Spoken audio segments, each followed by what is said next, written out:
Assalamualaikum warahmatullahi wabarakatuh. Waalaikumsalam warahmatullahi wabarakatuh. Bismillahirrahmanirrahim. Alhamdulillahi rabbil alamin. Assalatu wassalamu ala asyrafil anbiya'i wal mursalin wa ala alihi wa ashabihi ajma'in, amma ba'd. Wa dengar sanipun para alim, para kiai, para sesepuh, bini sepuh sedaya ingkang hadir wonten kesempatan dalu punika, yang saya hormati segenap pengurus Yayasan Islamic Center Non Madani, dan juga yang saya hormati Ketua Takmir Masjid Non Madani beserta ketakmiran yang hadir pada kesempatan malam hari ini dari takmir masjid-masjid di sekitar Mijen yang hadir ikut mensyiarkan dan istiqomah dalam Majelis Zawiyah Al-Azhar. Hadirin hadirat yang dimuliakan Allah Subhanahu wa Ta'ala, alhamdulillah, pada kesempatan malam hari ini bersama-sama kita hadir mencari barokah. Kalau saya senang menggunakan istilah, kalau di masjid itu sebenarnya bukan masjid yang butuh kita, tetapi kitalah yang butuh masjid. Zawiyah ini bukan zawiyah butuh saya, bukan zawiyah butuh kita, tapi kitalah yang butuh zawiyah. Sebab apa? Sebab Zawiyah Al-Azhar ini tempat di mana Quran dibaca, solawat dibaca, azkar atau zikir-zikir ini dibaca, dan di tempat ini juga ilmu-ilmu Allah dibahas. Napa kabar gembiranya? Kabar gembiranya apa? Orang yang duduk di majelis ilmu 1 jam niku ganjarane itu lebih baik daripada sholat sunnah 200 rakaat.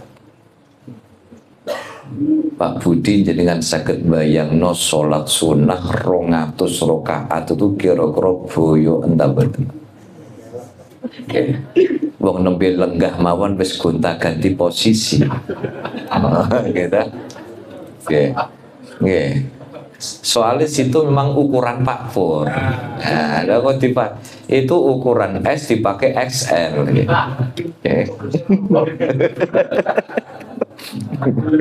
Okay. Oleh karena itu, Bapak Ibu tidak hanya di Zawiyah urip buku ngaji, tapi nggih wayahe kerja, wayahe ngaji nggih ngaji. Pokoknya apapun, kula niku sampai tadi habis maghrib itu saya bincang-bincang sama putri saya. Yang paling gede, saya quality time saya, karena sebentar lagi balik pondok. Saya bilang, Dok, kunci orang hidup itu harus punya ilmu. Ya. Orang yang punya ilmu itu diangkat derajatnya oleh Allah. Dunya niku ndek katon. Dunya niku katon. Oleh karena maka kalau ada yang bilang begini, Pak, ngoten niku nate dikritik orang. Pak, tapi rak suge-suge saja. Ngoten lah kita. Jadi sekarang definisi sugih itu gimana? Kan saya pernah bilang istilah ngeten. Orang bisa beli kasur, tetapi orang tidak bisa beli tidur. Gimana tadi? King Coil bisa dibeli, gitu. Tetapi bisa tidur nyenyak itu tidak bisa dibeli. Maka kalau 1 jam saja jenengan duduk di Zawiyah Al-Azhar niki berarti nopo? Wis ketok moto. keutamaannya itu lebih baik daripada sholat sunnah 200 rakaat. Tapi ngeten iki ojo dimaknai bari ki terus gak sholat sunnah, ngoten lho. Ojo koyok tiang niko berumroh karena sholat di Masjidil Haram itu lebih baik daripada 100.000 kali sholat di Masjid Mijen. Akhirnya balik-balik gak patek gelem sholat, gak sholat sampean Kang, depositku isi oke. Nah kan gitu toh ya. Jadi maknanya ndak begitu. Nah, malam hari ini Bapak Ibu, secara khusus ini adalah bentuk tasyakur kita tahun 1447 Hijriah. Kita diberikan kesempatan oleh Allah, argo umur kita masih jalan. Kita syukuri, tambah kesempatan. Kalau tambah umur boten, umur tetap kelong, umur tetap kepake, tetapi tambah kesempatan kita. Semoga di tahun Hijriah 1447 ini Allah senantiasa menata hidup kita, bisa menjalani hidup yang lebih baik.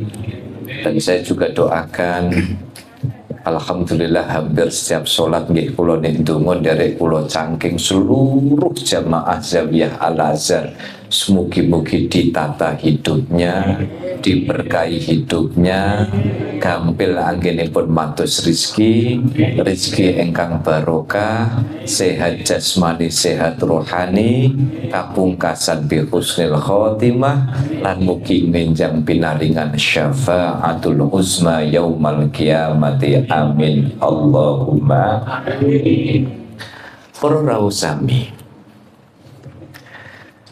bulan Muharram niku wong Jawa niku biasa ngomongi suro.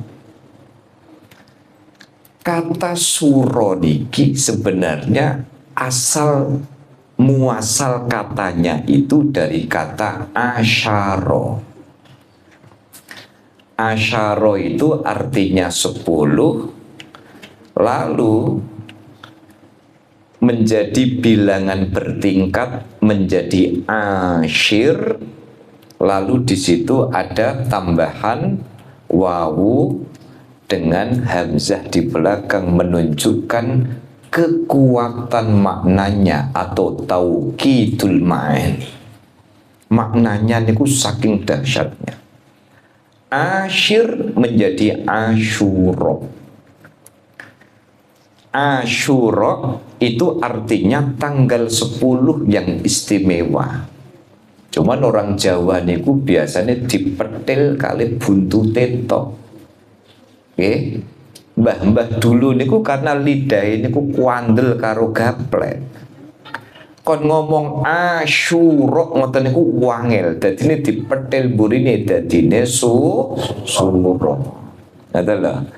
Wong Jawa niku pinter. Saking lembute atine wong Jawa niku pengen ngucap tapi ndak mampu.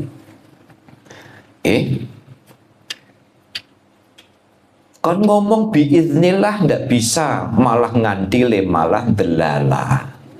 Ya awale delala aku mau le kebagian mie ayam. Ngaten niku. Bainun. Nggih. Delalah itu dari kata biiznillah. Ayo urip iku sing semeleh. Semeleh niku dari kata bismillah. Niki wong Jawa. Makanya sampai diceritake kali kiai-kiai ten dusun itu, saking pinginnya orang Jawa niku duwe jeneng Arab niku petil mburine Muhammad dadi Mama, Arifin dadi Ipin. Duh, jadi Ipin Upin itu sebenarnya nama lengkapnya Arifin. Cuman yang saya belum ketemu itu kira-kira Upin itu lengkapnya apa itu? Ya Rasya, Upin itu nama lengkapnya siapa? Ya kan? Kalau Ipin ketemu Arifin, coba jangan cek akte nih. Oke. Nah, ini kan sak kakak kali Kak Ros. Nah, gitu lah. Ros niku kok kurang luwe kok Rosida ngoten. Gitu. Maka kalau kemudian kita mendengar Asyura di kalangan orang Jawa ini bulan wingit, horor.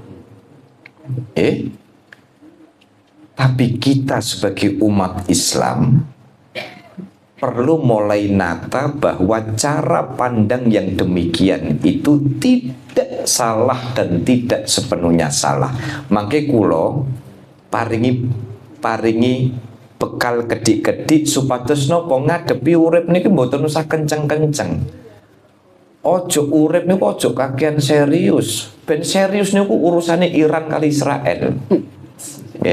Urusan kita tuh harus mulai ngelinting bagus, itu enak kan Pak. Boleh Pak Amin, boleh Pak Amin. Pokoknya grup Zawiyah itu Pak Amin namanya pojok. Jadi inti dari venue ini sebenarnya di pojok lah. Fotonya gue gede Bu Lilis, Pak Teddy, Bu Amin, Pak Uge, Pak Budi. Wes nih kon kira-kira sekawan kon engkol sing menang di nih kan. Amin. Pak Amin ya. Jadi Asyura itu sebenarnya satu hari yang sebenarnya itu sudah distempel bahkan sejak zaman Nabiullah Adam alaihi salam. Meskipun ada yang mengatakan Muharram itu ada setelah Kanjeng Nabi, ada yang mengatakan Asyura itu sudah ada sejak zaman Yahudi. Ada yang mengatakan Asyura itu sebenarnya sudah ada sejak zaman Nabiullah Sis. Nabi Sis niku anaknya Nabi Nuh. Lah Muharram ini menjadi istimewa niku sebab nopo? Muharram itu menjadi istimewa itu karena di situ ada satu hari yang disebut dengan hari Asyura. Makanya orang Jawa niku bilangnya wes alhamdulillah awa-awaan di bulan Suro. Padahal yang dimaksud Muharram, Syura niku tanggal 10. Dia katakan kampung niku lah. Orang menyebut pompa air niku kan gampangnya kan sanyu. Gimana? Motor niku kuwabeh niku nyebutnya Honda. Mbah niki Yamaha ora iki Honda kok. Nggih bunga terus nggih. Motor apa wae niku nyebutnya Honda. Lah pompa air itu model nopo mawon nyebutnya sanyu. Lo sampai air cup nih kalau aqua gitu, tukakno aqua. Ngoten niku nek ketemu tiang samin sudah diperkara, ya kan? Lek gawakno pite lek ngene kok rak ditumpahi malah diungkluk. Loh, lah kok sampean angkat? Lah kon nggawa kok ora kon numpaki lho ngoten ngono nggih. Ngoten niku nek kira-kira saya suwe niku kok rada nimbal ngoten. Nah, maka Asyura ini yang menyebabkan Muharram ini menjadi istimewa. Bapak Ibu sekalian, tahun baru Hijriyah niki sebenarnya sesuatu yang baru yang bahkan pada zaman Rasulullah Shallallahu Alaihi Wasallam itu belum ada. Tapi kagem jamaah Zawiyah Al Azhar saya selalu menyampaikan, hati-hati kalau bilang bahwa ini tidak ada pada zaman Rasul. Lalu kemudian kita bilang ini tidak boleh, boten. Pokoknya kalau jenengan ada muskilah, ada masalah, ada kegalauan urusan ngeten iki, ayo dirembuk bareng-bareng kali ngopi. Ini tidak ada pada zaman Rasul. Lawang Quran wonten harokate zaman Rasul nggih boten wonten. Gitu. Maka ketika Sayyidina Umar bin Khattab radhiyallahu anhu niku mulai nopo? Mulai kebingungan ketika ada surat menyurat niki gak ono tanggale. Hebat Sayyidina Umar niku kan terobosannya kan luar biasa. Soal pengumpulan mushaf, terus Quran riyen niku Bapak Ibu mecer-mecer di sana sini. Akhirnya apa? Pada zaman Khalifah Sayyiduna Abu Bakar As-Siddiq radhiyallahu anhu, Mbah Umar niki kemudian pesan, wahai khalifah, ini perang Yamamah, banyak penghafal-penghafal Quran yang pada meninggal. Kalau tidak kita kumpulkan, generasi kita nggak dapat Quran. Akhirnya apa? Akhirnya berkat usulan Sayyidina Umar niku, akhirnya mulai ada pengumpulan mushaf Al-Quran. Termasuk penanggalan hijriyah menika salah satu dari ikhtiar yang dilakukan oleh Sayyidina Umar bin Khattab radhiyallahu anhu. Aten nggih. Terus tahun baru hijriyah menika bagian dari sunnah para sahabat, dan sahabat yang kita ikuti adalah orang-orang yang paling faham cara mengikuti Rasulullah Sallallahu Alaihi Wasallam. Pokoknya jamaah zawiyah niku kudu larang ngomong bid'ah. Larang niku masih harus hemat. Oh, didik bid'ah. Ya. Lek brosmu iku lho Sayyidah Aisyah ben rak brosan jenengan brosan. Oh, bisa nggih ta? Kudunge yo mboten ngeten-ngeten iki kok. Nggih. Hati-hati nggih.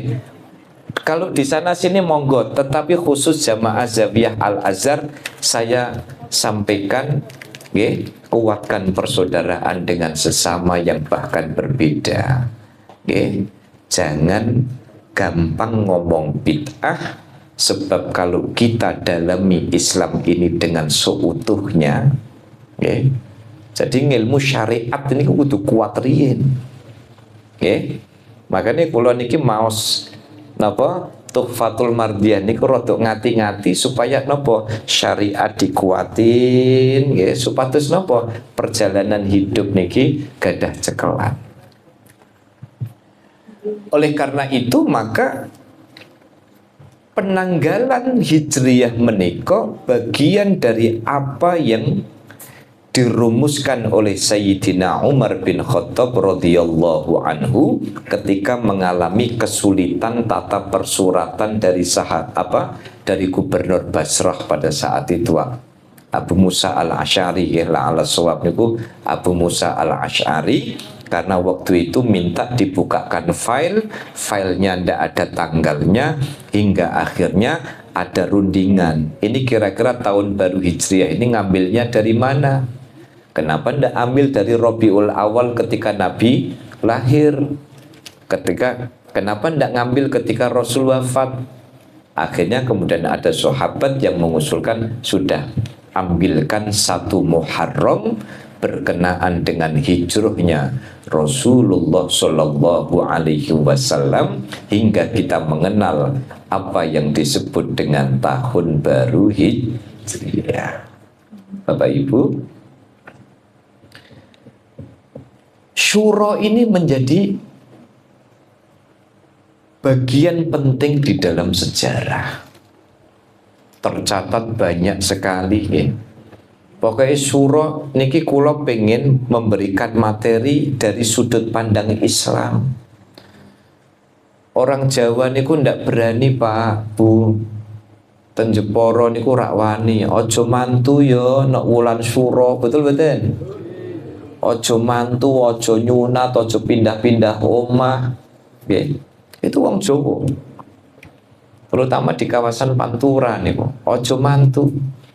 Lah napa lek jarine Nyi Roro Kidul mantu? Engko malah nyaingi Nyi Roro Kidul, ngoten lah. Tapi nek tiyang Jepara niku nggih rada masuk akal kok. Lah napa Mbah? Sura-sura kok enggak mantu? Duit entek ginyumbang pas Dzulhijjah besar wingi. Oke. Makanya sampai wonten ukara, kalimat ini tuh kondang sekali di kalangan orang Jawa Pantura niku napa? Napa lek ora mantu wulan sura duit entek ginyumbang wulan besar. Makanya ketika Dzulhijjah itu kan banyak mantu, banyak nyunat, terus betul. Nah, kentean duit akhirnya sura ra sida mantu. Masuk akal betul. Makanya tiang Jepara niku Bu, khusus ibu-ibu, nek wayah Dzulhijjah, kalau musim Dzulhijjah itu bedaan sekali itu untuk sehari. Paham nggih? Paham nggih? Jadi nek Bu Lilis niku kok dadi wong Jepara, pedaan cukup pagi hari, nanti datang ke tempat pertama. Habis itu nimbal yang kedua. Nimbal yang ketiga, ya paling umpama sangu ya teko sepidol alis Nikola. Nggih. Ngoten niku pedaan sekali itu bisa buat sehari. Nah, ada beberapa peristiwa-peristiwa penting Bapak Ibu, sehingga bulan Muharram ini menjadi bulan yang disakralkan termasuk oleh orang Jawa. Pertama, pada hari Asyura itu Nabiullah Adam alaihi salam diampuni dosanya oleh Allah Subhanahu wa ta'ala.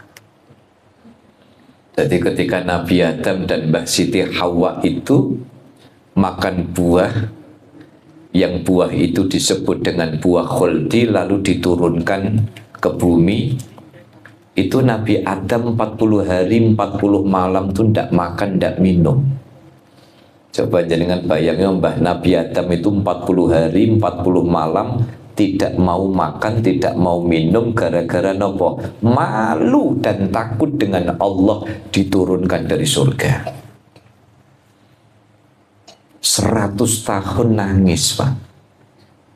Makanya sampai digambarkan itu, kalau nangisnya orang seluruh dunia ini dikumpulkan, itu tidak sebanding dengan nangisnya Nabi Adam selama 100 tahun gara-gara diturunkan dari surga.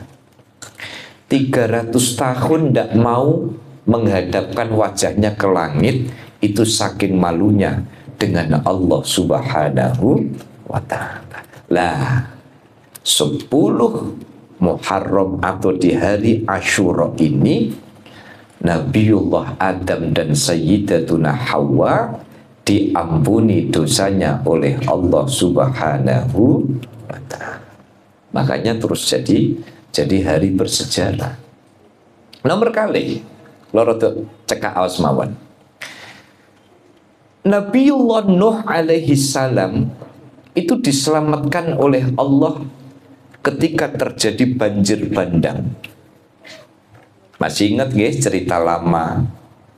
Nabi Nuh niku dakwai 950 tahun. 950 tahun Nabi Nuh niku dakwah hanya punya beberapa pengikut saja, Pak. Nggih.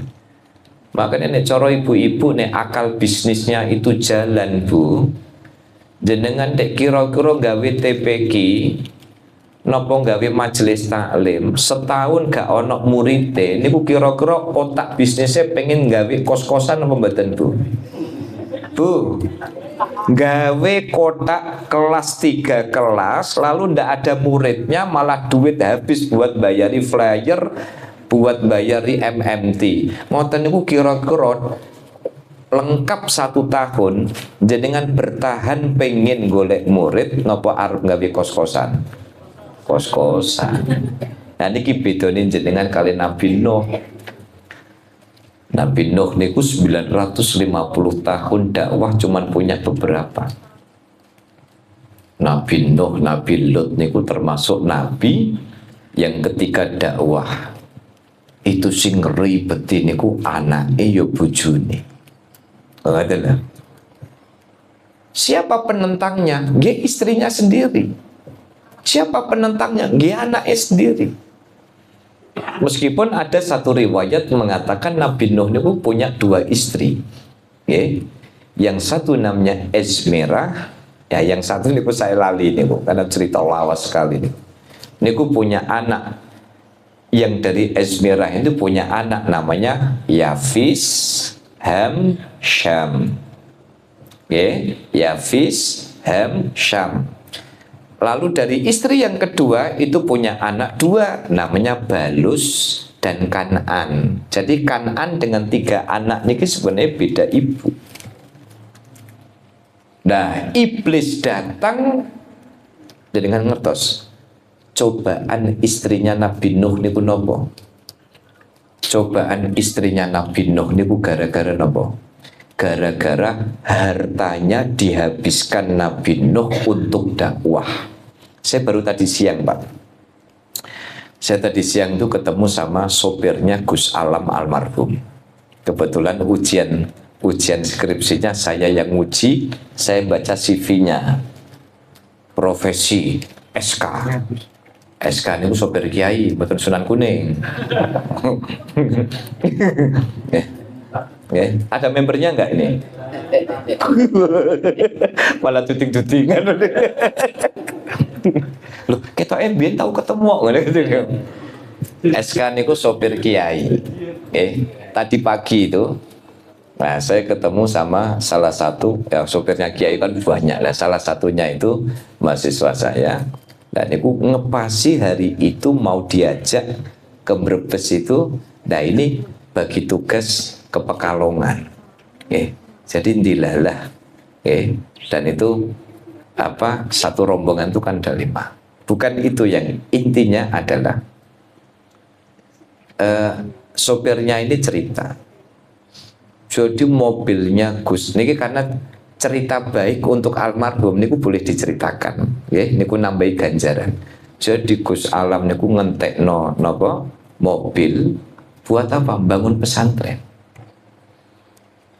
Akhirnya begitu mobilnya itu sudah dijual buat bikin pesantren, tidak ada lagi mobil, terus dibelikan apa sama Allah yarhamu Mbah Dimyati Kaliwungu nika, terus diberikan Innova itu yang kemudian kemarin kecelakaan dan akhirnya Gus Alam meninggal. Lah Nabi Nuh niku tukaran sama istrinya itu gara-gara napa? Duit entek dakwah. Ayo Pak, yuk mangan enak-enak yuk. Iki daripada enak-enak toh Bu, mending gitu ku semen. Cobi Ibu, jenengan dek duwe model garwa kados ngoten ku kira-kira sabar napa emosi? Sabar napa emosi? Sabar napa emosi Bu? Nggih. Oh, ngaten nggih. Akhirnya apa? Akhirnya Nabiullah Nuh alaihi salam itu kemudian kemomosen, sudah puncak kesabarannya betul-betul sudah di titik sundul ini, lalu kemudian minta kepada Allah. Sudah Gusti, ini kayaknya orang-orang kafir ini jangan biarkan, tenggelamkan saja itu. Akhirnya ditenggelamkan oleh Allah Subhanahu wa ta'ala hingga akhirnya terjadi banjir bandang.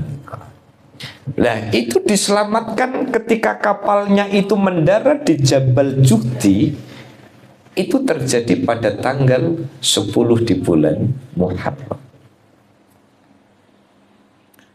Ada peristiwa lagi Nabiullah Yunus alaihi salam ketika ditelan oleh ikan hiu, dimuntahkan di kawasan Irak. Nabiullah Ibrahim alaihi salatu wassalam saat dibakar oleh Namrud diselamatkan oleh Allah itu di tanggal 10 di bulan Muharram. Kemudian Nabiullah Musa alaihi salam, memang Nabi Ibrahim kali Nabi Musa ini rodok dramatis. Nabi Musa itu kan meskipun saya pernah cerita agak lama saya ceritakan kembali. Nabi Musa itu begitu memenangkan kontes dengan para tukang sihirnya tukang sihirnya Fir'aun. Kan akhirnya ratusan ribu pengikut Fir'aun itu kan kemudian ikut Nabi Musa lalu mereka lari. Kenapa? Karena diancam bunuh oleh Fir'aun. Subhanallah niki. Allah itu kalau sudah nata perjuangan hambanya yang memperjuangkan agamanya. Malam itu Pak, Nabi Musa beserta ribuan pengikutnya itu lari meninggalkan gelanggang di kerajaan Fir'aun itu. Dan pada saat itu panglimanya Fir'aun menyampaikan, pengejaran Musa kita lakukan besok pagi setelah ayam berkokok. Lah malam itu Nabi Musa beserta pengikut-pengikut barunya yang pada mu'alaf ini lari, dan subhanallah, Allah itu kemudian membuat 3 peristiwa di Mesir hingga akhirnya pelarian Nabi Musa itu berjalan mulus. Apa itu? Yang pertama, Mesir pada malam itu anak-anak zina itu pada nyari bapaknya. Anak dirun, dengan ngertos Bu, anak dirun Bu. Anak dirun apa Bu? Endi sing urun. Oke. Ya, niku anak dirun, anak arisan. Mesir pada malam itu anak-anak zina itu guaduh karena pada nyari bapaknya. Pak kue pak kura pak ora aku ora duwe anak koyo kue kan ngoten. Dan itu gaduh sekali hingga akhirnya Pak, konsentrasi masyarakat Mesir waktu itu pada kegaduhan anak zina mencari bapaknya. Yang kedua, apa yang terjadi? Malam itu di Mesir anak-anak muda itu pada meninggal secara mendadak. Sehingga orang Mesir disibukkan dengan pemakaman jenazah-jenazah anak muda. Sehingga apa? Konsentrasinya tidak ada yang mengikuti pelarian Nabi Musa beserta pengikutnya. Yang ketiga, niki Pak. Yang ketiga kan tadi Fir'aun sudah instruksikan besok kita kejar Musa setelah ayam berkokok. Lah ternyata ayam ini ku bengi-bengi mungkin kakean kopi, kawanan kabeh, Pak. Lu ngoten lho. Ya. Jadi ono ayam kawanan sehingga berkokoknya niku telat niku ada di zaman ngeten niki kok jenengan kok sampai ngomong ngoten niku Pak Aziz nduwe bos napa boten. Jenengan ndak ngomong dua bos tak dudoi kitab. Jenengan buka kitab Ma'alimut Tanzil niku tafsirnya Imam Al-Baghawi di dalam penjelasan tentang pelarian Nabiullah Musa wonten gene surah Al-Baqarah. Saniki nek boten ditunjuk ngoten ku kuwatire pas dok parkiran aku kok sing terakhir mau kita rapat percaya. Mosok ono ayam mau kawanan. Ya, iku wetenge blending kagian kopi akhirnya kan ngoten lho. Ya Loh kan makanya saya jelaskan di awal ngeten ki saya ndak mau dihibah di parkiran. Nih kan ambek nopo ngoten kalau wong hibah kan Pak Sarwan. Kadang niku kan setang nih kan dikunci setang gitu. Iki sampai tangannya nempel ora diputer-puter kan. Ya. Mosok iya ayam kawanan. Lho iku lho diputer ndang oke. Jadi 3 peristiwa ini yang menyebabkan apa? Nabi Musa lancar. Ketika Nabi Musa lancar, kenapa lancar? Karena ada 3 peristiwa pada malam hari itu. Anak muda mati mendadak, anak zina pada nyari bapaknya, lalu yang ketiga ayam niki kawanan kagian kopi. Sing kopi kula tambahi piyambak. Ya, nek ngoten kula fair. Nek sing niki kula fair. Nek jenengan kok ngrasani kula mosok ana ayam ngopi. Nek sing niki kula tambahi piyambak. Tapi nek ayame kesiangan sehingga telat berkokok, nah itu betul. Nek sing ayam niku kok ngombe kopi kapal api niku tambahane kula. Ya kan niku kan nggih bumbu-bumbu mawon. Begitu Nabiullah Musa alaihi salam mepet ketemu Laut Merah, panik Bu, Pak. Panik ini, wah ini ngalamat. Kenapa? Karena Fir'aun pada saat itu sudah ngancem. Awas kecekel tak salib, kecekel tak potong-potong. Begitu panik lihat pasukan Fir'aun itu sudah mendekat ini, itu di tanggal 8 Muharram sudah mulai kelihatan karena apa? Suara kudanya Fir'aun itu khas. Jadi ada yang ngelatih, pelatih khusus kudanya Fir'aun itu wonten. Begitu mantan-mantan pengikut-pengikut Fir'aun itu mendengar ringian kuda itu, wah Fir'aun sudah dekat, wis ngalamat mati awak-awak ini. Apa yang terjadi? Nabi Musa diperintah Allah, Musa, kau pegang tongkat, pukulkan tongkat itu ke laut sehingga terbelah. Begitu terbelah, di tanggal 9 Muharram itu, akhirnya pasukan atau pengikutnya Nabiullah Musa, kemudian itu ada tujuh jalan, akhirnya semuanya berlarian. Bahkan pada saat itu pokoknya masuk mana yang duluan. Begitu masuk, akhirnya nopo? Kudanya Fir'aun tuh tidak mau masuk, Bu. Jadi kudanya Fir'aun itu kan kudanya kan kuda jantan. Insting dia bahkan ini akan terjadi sesuatu itu sudah ngerasa. Makanya kudanya Fir'aun itu tidak mau masuk ke laut. Akhirnya Allah kirimkan dua malaikat, yaitu malaikat Jibril dan malaikat Mikail. Turun kemudian membawa kuda. Karena kudanya Fir'aun itu jantan, maka Allah turunkan kudanya Jibril dan Mikail niki betina. Jadi lanangan ditukno karo wedokan. Akhirnya apa? Begitu kudanya Fir'aun tidak mau masuk ke dalam laut, malaikat Jibril naik kuda betina, nek wis dok ngarep ana kuda betina megol sithik ngoten lak kira-kira sing mburi kan melayu, Pak. Nggih mboten?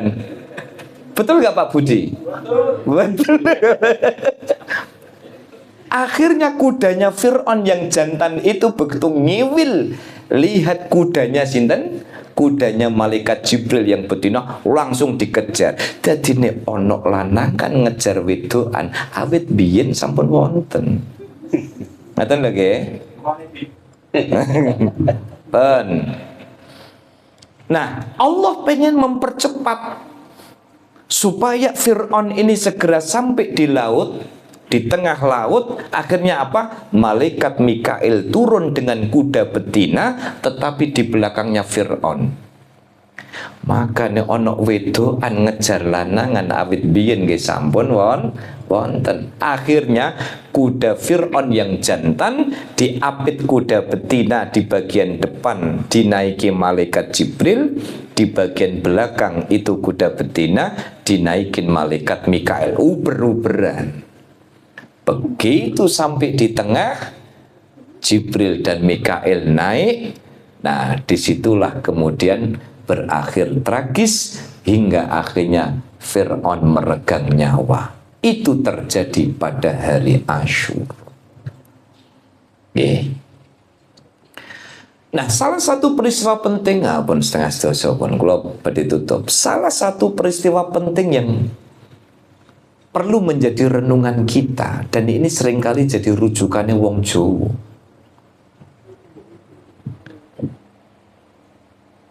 10 Muharram niku Bapak Ibu sebenarnya menjadi hari duka internasional. Sebab pada hari Asyura itu cucu Rasulullah Shallallahu Alaihi Wasallam yang namanya Sayyidina Husain itu dibunuh oleh putranya Muawiyah yang bernama Yazid bin Muawiyah di perbatasan kota Karbala. Dari ceritanya kan ngeten, riyen ten Madinah itu kan rodok gaduh, Pak. Rodok gaduh hingga akhirnya Sayyidina Hasan kali Sayyidina Husain itu kemudian hijrah ke Basrah. Pun gampangannya Iran Irak nih pula. Cuman riyen kan Iran kali Irak nih kan dereng wonten. Dulu namanya Persia. Persia. Makanya ketika Sayyidina Husain itu sempat dipek mantu sama raja Persia. Si Urtum itu.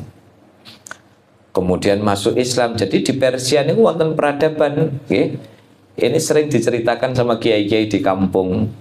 Termasuk kiai saya. mertuane Sayyidina Husain itu dulu nyembah api, Majusi. Karena orang Persia itu punya kebiasaan karena nyembah api, api itu taruh di atas, lalu di sini ada tembok. Ini namanya manaroh. Manaroh itu manaroh, narun api, manaroh niku tempat naruh api. Diukir bagus, jadi tinggi, apinya di atas. Rajanya masuk Islam, api ini dipateni, jadi ini cukup manaroh. Akhirnya dipakai buat orang naik supaya adanya sampai. Lah wong Jawa susah ngomong manaroh, jadi ini menoro ngoten lho. Nggih. Ngeten iki ceritane kuatah tapi pun setengah dosa. Kapan-kapan tak ceritani. Tak ceritani Bu. Ceritane kulo kan nyawang kan, kulo bagian cerita, jenengan bagian ngocaki kacang.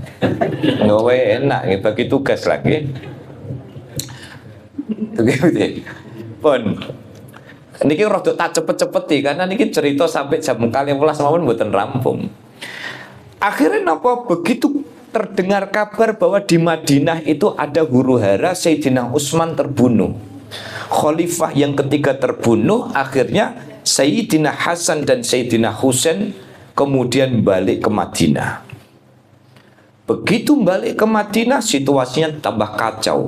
Karena apa? Karena waktu itu Yazid bin Muawiyah niku sudah mulai gaduh hingga akhirnya Sayyidina Hasan itu terbunuh ya, diracun.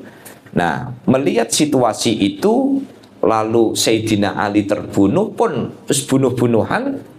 Sayyidina Husain ini kemudian mau lari kembali ke Iran, ke Persia, ke Basrah lah. Nah, Yazid bin Muawiyah tahu. Ya, Yazid bin Muawiyah itu putranya Muawiyah. Begitu tahu, oh Husain lari itu, kejar kita, dikejarlah kemudian dengan satu kompi pasukan perang. Di perbatasan di Karbala itu merasa bahwa dia dikejar oleh pasukan suruhannya Yazid bin Muawiyah. Akhirnya Sayyidina Husain itu dipenggal kepalanya, ditusuk pakai tombak itu lalu dipamer-pamerkan. Dan tidak cuma Sayyidina Husain, kerabat-kerabat cucu-cucu yang lain itu pada dibunuh oleh Yazid bin Muawiyah. Entek ame tidak tersisa. Akhirnya apa? Umat Islam pada tanggal 10 Muharram itu kemudian bersedih hingga kemudian ada deklarasi ini sebagai hari duka internasional karena cucu Rasulullah Sallallahu Alaihi Wasallam dibunuh oleh Yazid bin Muawiyah. Nah, orang Jawa niku kan pinter Bu. Sedih yo, masa cucunya Rasul dibunuh begitu kita seneng-senengan ya wis Mbak. Nek mantu aja wulan sura yo Mbak. Lah napa? Soale sura ngilingno cucune Kanjeng Nabi itu dibunuh. Nek wong Jawa aja cepet-cepet ngomong syirik. Utawa aja suronan nyanyi Nyiroro Kidul. Kok malah tsunami ngono. Mboten. Tiang Jawa Islam punya pikiran apa? Pikiran coba. Saking alusnya wong Jawa dia berpikir ya Allah bulan Syuro, bulan Muharram itu adalah bulan di mana cucu-cucu Nabi itu pada terbunuh. Maka sebagai bentuk bela sungkawa ojo nggawe hajatan atau ojo mantu, jangan nyunat, jangan pindah omah, jangan pesta-pesta, sebab di bulan Muharram itu bulan di mana cucu-cucu Rasulullah Sallallahu Alaihi Wasallam terbunuh. Tangoten. Akhirnya nopo? Pertama, jangan mantu, jangan nyunat. Yang kedua, ayo nggawe bubur suro. Bubur suro niku wernine ana coklat abang niku, abang kali putih. Abang niku pertanda napa merah niku pertondo darah, putih niku pertondo tulang. Kita ndak bisa bela cucunya Rasul. Ayo do sodakoh bubur kita sampaikan kepada tetangga kita, niate sodakoh, dan ini simbol kesedihan kita atas terbunuhnya cucu Rasulullah Sallallahu Alaihi Wasallam. Kesimpulannya nopo? Bahas begini penting Bapak Ibu. Sebab saya itu lihat di berbagai media sosial berseliweran, sidik-sidik gak oleh, sidik-sidik haram, sidik-sidik bid'ah, sidik-sidik ya Allah urip cek angele gitu. Maka ayo didasari dengan ilmu nggih. Didasari kali ilmu nggih. Ngeten iki kula cerita ngeten iki nggih wonten dasare. Nggih. Wonten dasare, wonten sumbere. Pak, tapi kok sumbernya beda dengan ustadz saya gimana? Kita ndak harus sama. Nggih, sing penting seduluran selawase. Misale kados jenengan derek ten Zawiyah. Bar niku mangke derek kajian ten Jawi. Ketemu ustadz beda yang disampaikan. Pesan saya,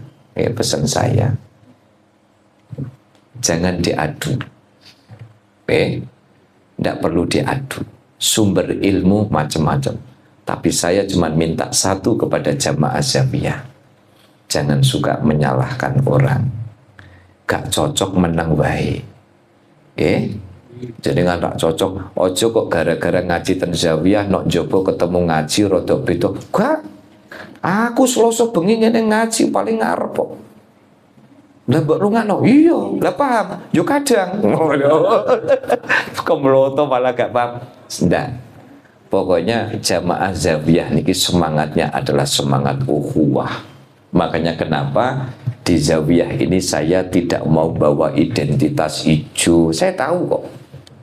Temriki niku oplosan koktel. NU wonten, Muhammadiyah lebih banyak, Kejawen wonten, gitu. Lintas partai juga, gitu. Semua macam-macam. Salafi nggih wonten. Kenapa? Ya karena saya pengen Zawiyah ini menjadi rumah besar kita semua. Lintas profesi, lintas masa lalu, macam-macam gitu. Kulo kemutan riyen pas zaman Zawiyah awal-awal Pak. Kulo niki salat dereng dangu mboten napa-napa. Nggih, ten mriki mboten kursus salat. Ten mriki urusan ngaji, mbok sinten ngertos setelah ngaji di sini nanti salatnya jadi istiqomah. Alhamdulillah istiqomah. Pak, kulo mboten saged ngaos. Ten mriki mboten wonten praktek ngaji. Pokoke duduk manis nawa itu ngaos. Kok jenengan kok umpama tanglet kula, Pak, ten mriku angsal ngantuk napa mboten? Lho wong klekaran mawon angsal kok. Lho kok ngantuk, Pak? Nggih, aja etok-etok ngoten ta nggih. Jauh kok ngantuk, lan jenengan kok mumpama nggih, umpama ten mriki kok jenengan kok sembucung bareng-bareng klekaran misalnya Mas Bintang klekaran nang tengah ngene yo angsal nek perlu saya anu cip cukupno bantal karo guling. Saya pengen apa? Islam itu hadir untuk merekatkan ukhuwah. Latar belakang panjenengan apapun bagi saya simpan di rumah masing-masing.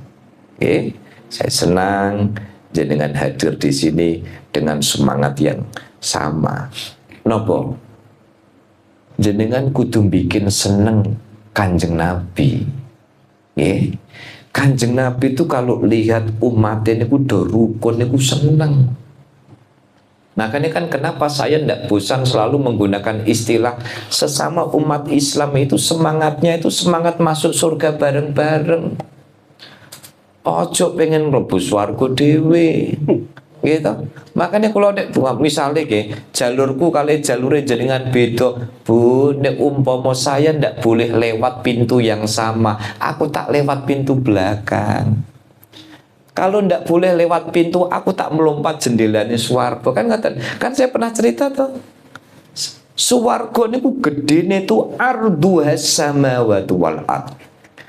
Besarnya surga itu sebesar langit dan bumi. Dek kira-kira jenengan mau masuk surga sendirian, lolok sendirian di tengah, apa gak bingung? Apa gak wedi jenengan? Ya apa dek gudinge nih swarga. Tawakoni malaikat.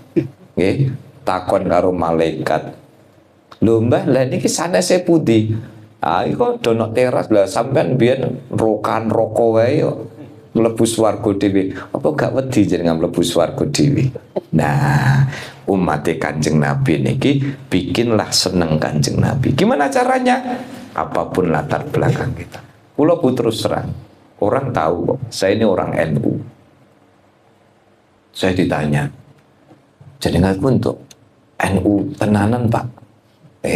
Lah sing lakoni ngono ku pengurus NU anyaran Pak Sarmo. Lho kok ngajak geger saiki. Jenengan ku sajane NU ta mboten? NU napa Muhammad NU? Oh ngoten. Lah saya jawab gimana? Duh, saya ini pengurus NU sejak tahun 2000 ndak putus sampai hari ini.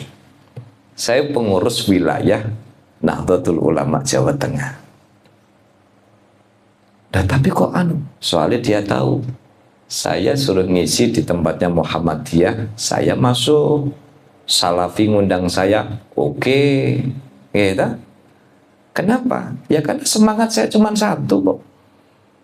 Saya punya konco-konco dari berbagai yang lintas agama nggih, yang lintas ormas nggih. Yang bertamu ke tempat saya niku mulai dari yang Salafi, mulai yang NU, sing Muhammadiyah, sing Persis, sing MTA, saya terima semua sebagai saudara saya. Lalu kemudian ada orang nanya, jenengan itu NU tenan? Akan saya balik, jenengan jadi pengurus NU seberang tahun? Kulo nembe setahun setengah. Ya Allah, lah aku iki awet tahun 2000 kan. Iki wis selawe berarti kan saya 25. Bukan itu yang penting. Yang paling penting bukan persoalan identitas, tetapi yang paling penting adalah ayo sedulur Zawiyah harus rukun, memperkuat ukhuwah, nggih. Yang membuat jenengan bernilai di sini itu bukan kualitas isi otak panjenengan, bukan. Yang membuat panjenengan berkualitas di sini adalah kebersihan niat untuk mensyiarkan Zawiyah, dan itu yang membuat derajat kita diangkat oleh Allah Subhanahu wa ta'ala. Ngaten, semugi-mugi manfaat, mugi-mugi barokah. Muharram ini menjadi semangat kita, semangat untuk menapak kehidupan yang lebih baik. Mugi-mugi hidup kita senantiasa berlimpah barokah. Apa yang menjadi hajat-hajat kita dikabulkan oleh Allah Subhanahu wa ta'ala. Murah sandang, murah pangan, murah papan, digampilno sedaya urusane nggih, dan semoga dijauhkan dari berbagai bala, fitnah, musibah, dan semoga kita semua senantiasa diberikan kekuatan iman, kekuatan Islam untuk terus mensyiarkan agama Islam, membuat Rasulullah Shallallahu Alaihi Wasallam bangga memiliki umat seperti kita. Amin Allahumma. Dan semoga doa-doa terbaik ini dengan barokah khotmil Quran yang alhamdulillah bisa berjalan 3 kelompok ya, 3 khataman ini kita nyuwun dumateng Allah Subhanahu wa ta'ala dengan barokah Quran. Mugi-mugi Allah Subhanahu wa ta'ala mengabulkan semua permohonan-permohonan kita fid dini wa dunya wal akhirah. Amin Allahumma amin. Al-Fatihah. Bismillahirrahmanirrahim. Alhamdulillahi rabbil alamin arrahmanir rahim. Iyyaka na'budu wa iyyaka nasta'in. Ihdinas siratal mustaqim. Siratal ladzina an'amta 'alaihim. Amin ya Allah. Amin ya Allah. Amin ya Allah ya Rabbal alamin. Allahumma صل وسلم على سيدنا محمد وعلى آل سيدنا محمد سيد الأولين والآخرين وسلم رضي الله تعالى عن أصحاب سيدنا رسول الله أجمعين. بسم الله الرحمن الرحيم. اللهم ارحمنا بالقرآن واجعل لنا إماما ونورا وهدى ورحمة. اللهم ذكرنا منه ما نسينا وعلمنا منه ما جهلنا وارزقنا تلاوته وآناء أطراف النار واجعل لنا حجة يا رب العالمين. اللهم اصلح لنا ديننا الذي هو عصمنا أمرنا واصلح لنا دنيانا التي فيها معاشنا واصلح لنا آخرتنا التي فيها معادنا واجعل الحياة زيادة لنا في كل خير واجعل الموت راحة لنا من كل شر. اللهم اجعل خير عمرنا آخرة وخير عملنا خواتمه وخير أيامنا وكرم فيه. اللهم إنا نسألك عيشا هنية وميتة سوية وردا غير مقسم ولا فاني.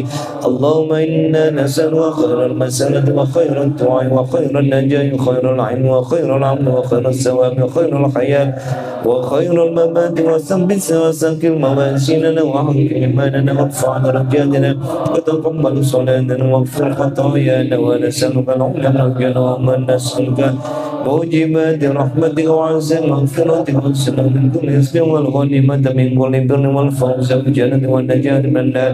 اللهم احسن عاقبتنا في الأمور كلها واجعلنا من خزي الدنيا وعذاب الآخرة. اللهم اقسم لنا من خشيتك ما تحول به بيننا وبين معصيتك ومن طاعتك وما تبلغنا بأجل فقرنا بالمدود علينا مصائب الدنيا ومتعنا بأسماعنا وأبصارنا وقوتنا ما أحييتنا واجعل الوارث منا واجعل ثارنا على من ظلمنا وانصرنا على من عادنا وتجعل مصيبتنا في ديننا ولا تجعل الدنيا أكبر همنا ولا مبلغ علمنا وسلط علينا من لا يرحمنا.